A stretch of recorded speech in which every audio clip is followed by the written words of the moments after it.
Like, it's going to be a big move. Although they're not everyone else started. That's a bit, it's a Maybe combination. look back of heads. Can you do I that? did that, yeah, I did that last year, to be fair.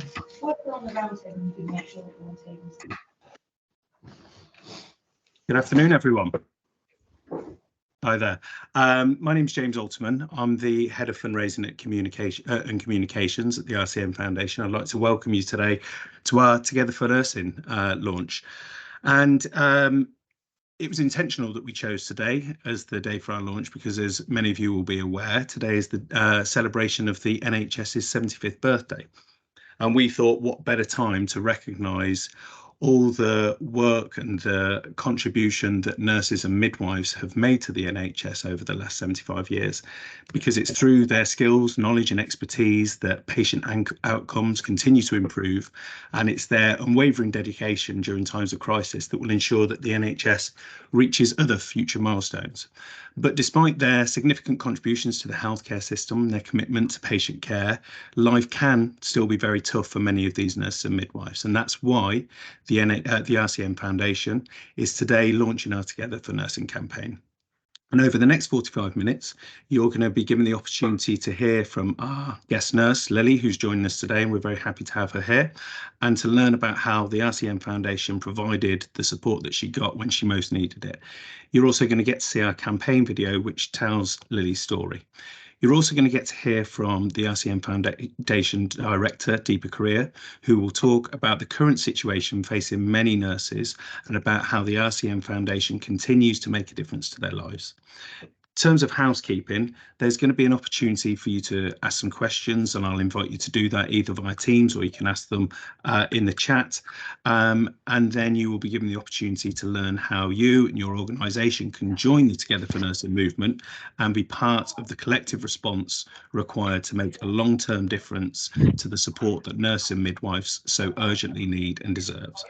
So to begin, I'd like to introduce Lily, one of the thousands of nurses across the country to whom we all owe a huge thanks for helping the NHS reach its 75th birthday. Hello, I'm Lily. I am a nurse and I live in Bristol. I've been a nurse for 6 years now. And I've been working with the RCN Foundation recently. And I believe that we are going to watch the animation. We certainly are. So fingers crossed, everybody, that that everything goes according to plan. I think we all know how this tech can be. Here we go.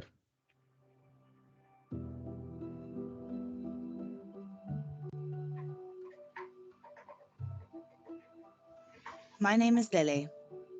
I'm a 29-year-old mother of two, a working, qualified nurse, and I'm homeless. In 2021, my relationship broke down. My landlord decided to sell up, and we were evicted. We've spent months moving between safe houses, hotels, and temporary accommodation, all several miles away from my work and my children's school.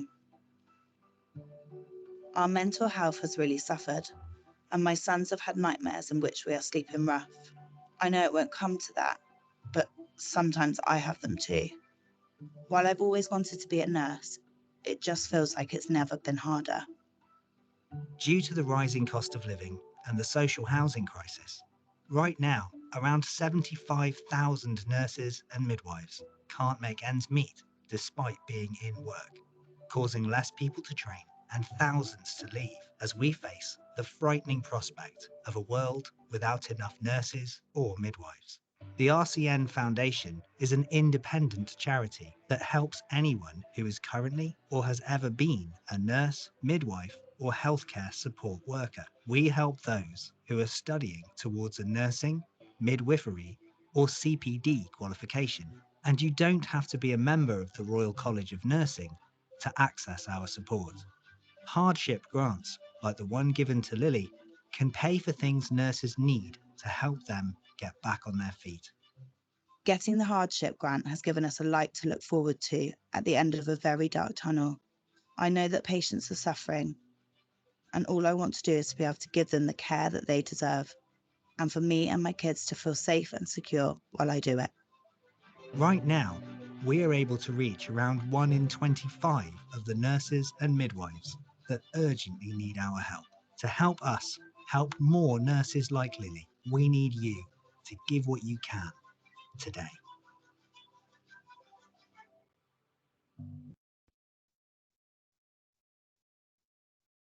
And so I'd just like to extend the thanks from the RCM Foundation to Lily, not just for joining us for today, but allowing us to tell her story, because as you can imagine, these are very personal things for nurses and midwives to have to tell people about. So I'd like to invite anybody who may have questions for Lily to ask some questions about how this is, the impact that this has had on her.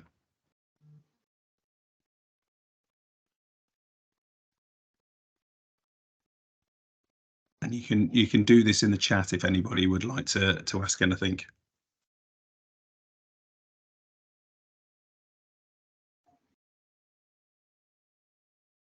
Okay, so we've got a couple coming in now. First of all, so Lily, how did you hear about the foundation? So I heard about the foundation actually from the people who made that lovely animation.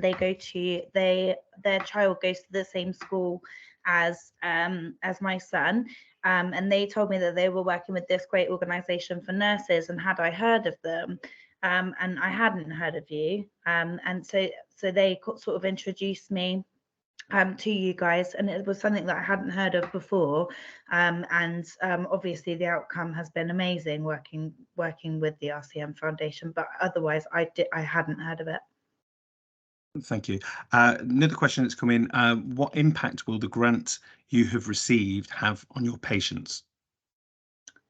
I think not having another thing to worry about and having some of that worry taken away from me, knowing that it's one less thing for me to worry about for the children, that makes me more present in my position. So it means that I can I've got less things to worry about, and I've got more energy and more focus for the patients. And you know, I think that just gives me more focus on being a nurse when I'm at work and not bringing home to work, because I'm not worrying so much, which I feel makes me a better nurse.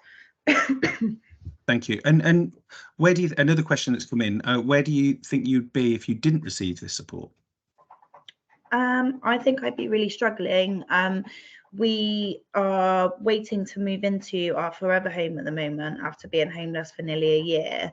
And I now have the security of knowing that we're going to have carpet when we move in, because I can use the money from the grant to put carpet in. So I think had I not been given the grant, I would be really stressed and worried and concerned about how I was going to afford that, how I was going to manage that. And so I think my mental health would have been even more impacted than it already has been by being homeless if I hadn't received the grant and the support that I've had from the RCM Foundation. Thank you. Another question, why do you think nurses need our support right now? I think, you know, there's so many different reasons, but, you know, underpaid, lack of staff, you know, patient to staff ratios, cost of living crisis. There is so many reasons why we need nurses right now, and so many reasons why nurses need help, because there is so many, you know, external factors to nursing now that there weren't a long time ago, and nurses do need help. And you know, what are we without nurses? Because everyone is at some point is going to need a nurse. Absolutely. Somebody said in there, well said.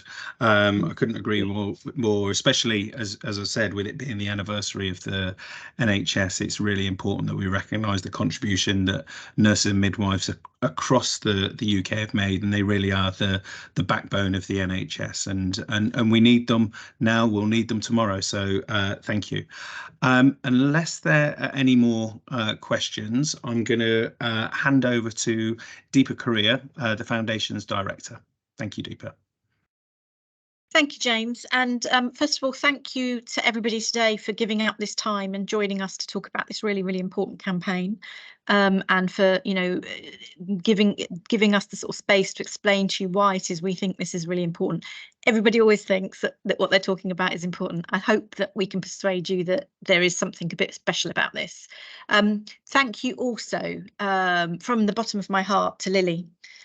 Lily, I think you are incredibly brave, not just because of what you've gone through, but actually the fact that you're willing to share it in a forum like this. I cannot tell you how grateful we are, because you say it so beautifully in a way that the 100 words that I will say won't ever get it across in quite the way that you did. So thank you so much for sharing that. Thank you. So I just wanted to talk a little bit about where the foundation, that the RCN Foundation, is coming from in this. And all of you will know that over the past 3 years, nursing has been in the public consciousness like never before. I'm sure that many of you clapped for carers when we were in lockdown and during the pandemic, but as well as clapping for carers and clapping for nursing staff, you might have, or we might have, dropped off care packages for them to hospitals, or simply supported their phenomenal efforts from the sidelines. Nursing and midwifery staff, along with, it has to be said, many others in the health and care sectors, were at the forefront of the battle against COVID, and we simply wouldn't be here without them. A nurse, I remember this really clearly at the time, but a nurse working in an intensive care unit told me that this is what it must feel like to work in a war zone, because she was having wave after wave of very ill people being admitted to hospital. It was like a tsunami. There was no end in sight. But alongside that, there were multiple deaths occurring during a single shift, so far higher than even a normal, an intensive care nurse who would be used to death, even higher than that person would usually experience. And now that we've moved into a living with COVID world, nursing staff have, I think, stepped up again. They're doing their bit to tackle waiting lists and provide essential care and support to their patients. But 3 years on, and the situation for nursing and midwifery staff is at a critical tipping point. It's you know, you've heard the story from Lily. That's just one of many, many thousands. I am really angry, actually, that I'm having to have say the things that I'm going to be saying, but I'm really angry that thousands of nursing and midwifery staff are struggling, just like Lily. We, as a society, that should not be happening, not for in terms of, and I know there are many, many groups of individuals that deserve our support, but this is a group of individuals that, you know, went into a situation where they didn't know if they were going to come out of it alive for all of us. And so I think there's something, there's a debt of gratitude, I think, that we owe them, and actually that we're far from fulfilling that. Many of the nurses and midwives that come across our radar through the work that we do can't afford to feed themselves and their families, and so some of them, you will have heard, are using food banks. Not all, but some. Many can't afford a deposit on a property, so they risk becoming homeless, like Lily, and many are simply at breaking point. Currently, we estimate from figures that we've collated that 75,000 nursing and midwifery staff can't make ends meet despite being in work. So they're in paid work, but they're still struggling. In a 2023 survey, 40% of nursing staff said that their mental health is worse now than it was during the peak of the COVID-19 pandemic, and that's really saying something. So it's no wonder that 41,000 nurses left the profession last year. This is a statistic from the Observer, from some work that they did, and this is the highest leaving rate in a decade. By providing the kind of hardship grants that we do, the foundation is able to provide a safety net for those that need it the most. But we also help them to find longer-term sustainable solutions to the challenges that they face, ensuring that they can find a way out of their current situation. So we're not putting just a sticking plaster, we are helping them to find a longer-term solution. And I think that's really important. But at the moment, as you've heard James say, we're only able to support 1 in 25 of those who are seeking our help, and we need to find a way to reach that other 24. So this all sounds like a huge issue, and it is, and that it affects individuals, and it does. But actually, I would argue it affects all of us, because if we don't look after our nursing and midwifery staff, there will be significant consequences for the care that we can expect to receive both now and in the future. I think Lily said it really beautifully earlier on. And the other thing about this is that it's a huge agenda. It's massive. These kinds of deep-rooted problems need transformational solutions. And I'm convinced, actually, that corporate and charity partnerships can help us deliver these solutions. I think that's the way that we need to be going, because it is, you know, we need to come together to provide some of these solutions. So we want to close the gap in support between those who need our help and those who receive it. And we can't do it on our own, which is why we need your help. And that's why today, on the 75th anniversary of the founding of the NHS, we're launching the Together for Nursing campaign. I think there's a lot of doom and gloom about the future of the NHS, but actually it's the people that make the NHS. And if we can support the people to do what they love to do, what they wake up every day and want to go and do, then I think that the NHS will survive. And you've heard someone who was facing the challenges that Lily had was continuing to, you know, provide the care that she could to her patients. So through the campaign, we want to create partnerships with change makers committed to addressing these challenges with us and making a fundamental difference to society, but also a fundamental difference to their own companies and to the individuals that work for them. The partnerships will help us to broaden our reach and help those who need the support so that they can continue to provide the level of care that they do at the moment, which is extraordinary. But actually, when we were looking at developing this campaign, for us, it's a win-win. For companies, there's a massive amount that you can achieve by signing up to this, by partnering with us. You know, you would be achieving your missions. You'd be building your reputations and you'd be developing your own and reaching your own CSR objectives. I think fundamentally it's about making sure that we come together and provide and find solutions for some of these issues, which I think we can do. So there's no doubt for me, just some final words from me. So no doubt for me that this is actually a good thing to do. I think you would agree with that. But actually, it makes sound business sense to support this campaign because it brings economic benefits to individuals, businesses, and society. So today, we're asking you to show your commitment to the future of nursing and midwifery by joining our campaign. I'll stop there, and I'm really happy to answer any questions that you have. Thank you.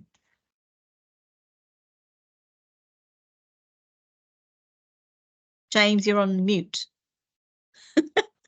It was going to happen, wasn't it? Yeah, we had to say it once during this call, didn't we? Yeah. Does anybody have any questions that they'd like to ask either via the chat or to Deepa?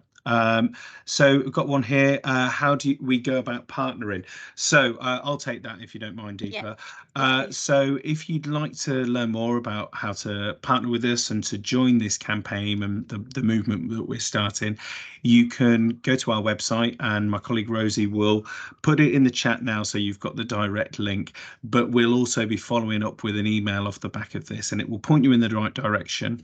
You'll be able to go to a section where you can pledge your support, and then thank you, Rosie, so that's just gone into the chat. You can find a link there to where you can pledge your support, and the member of the team will then contact you to discuss the requirements and how you can go about making a donation or making a longer term commitment to partner with us to make this change.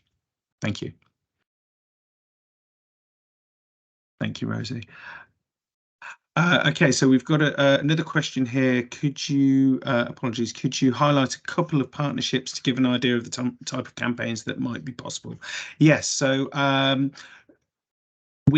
in terms of what we do with the corporates, this is us first starting to do this, but we have been working with corporates over the years to support different elements of the work that we do.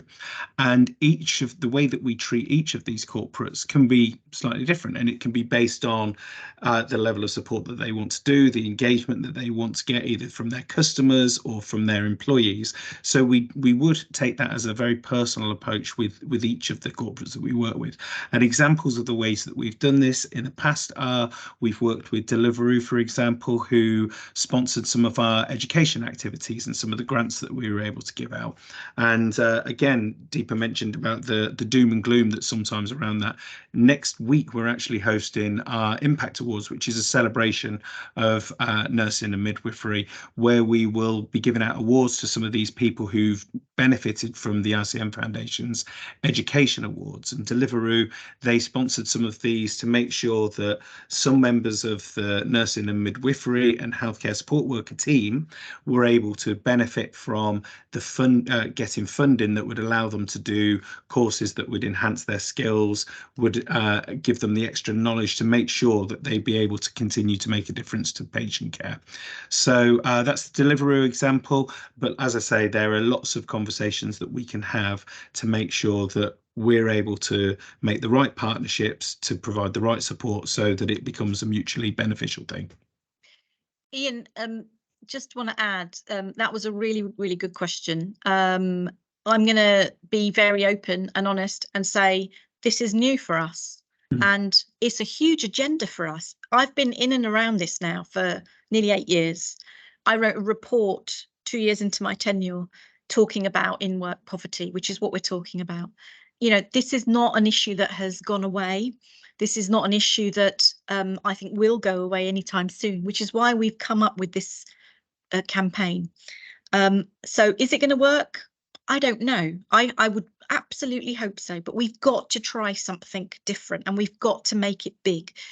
The second thing I would say is some of you on the call might be saying, but you know, we can only do our bit. We're one corp. What can we do?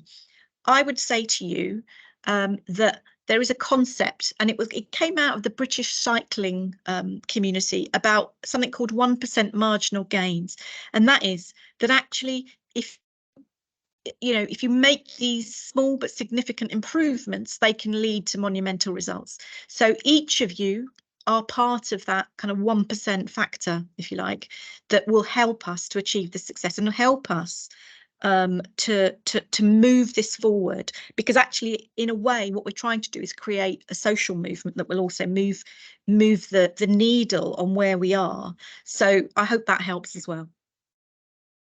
Thank you, Deepa. Any further questions from anybody else that's joined us? No. So I'm going to wrap up now, but just to say, in terms of next step, if there is anybody who would like to learn more, then please visit our website. The link has gone into the chat and we'll be sending a follow-on email. Pledge your support, because as we've noted throughout this Teams call, this is a problem that's going to affect us all. This is a huge issue that's facing nursing, midwifery, healthcare support workers, and the only way that we're going to make this long-term difference is with a collective response. And we think that we can be that light at the end of tunnel for so many people that need our support right now. So thank you very much, everybody. Also, so yes, the question there, do you have to be a nurse or is it open for healthcare? Yes, it is. No. Yes, indeed. So, yeah, so healthcare support workers would also receive our helps. I should have said that. So it's midwives, midwifery assistants, nurses and healthcare support workers. So the broad, what we call the nursing and midwifery family as a whole. Yeah. So thank you again, everyone, for joining us today and for showing an interest in how you can support. Hope you enjoy the rest of the NHS's 75th birthday and all the celebrations surrounding there. And please keep nursing, midwives, healthcare support workers, all those who do so much for us in your thoughts. Thank you very much. Thank you, everyone. Thank you. Thank you. Bye.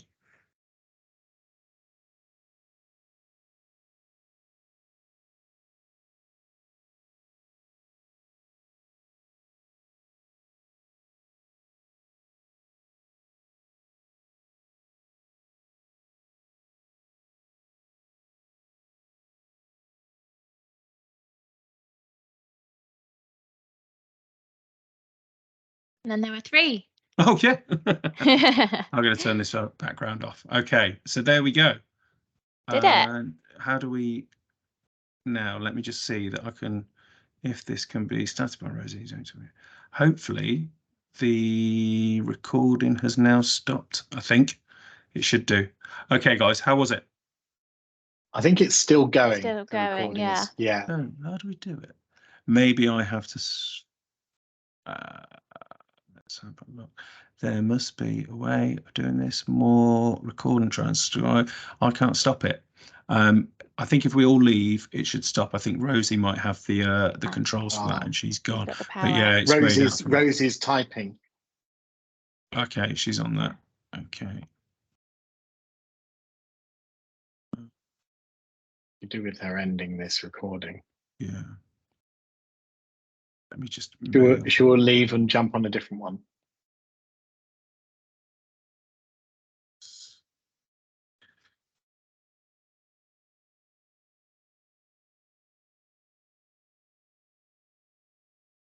Yes. Okay. If we all come out, and then Hanny, do you want to set up something? Yeah, I can send a link in a moment.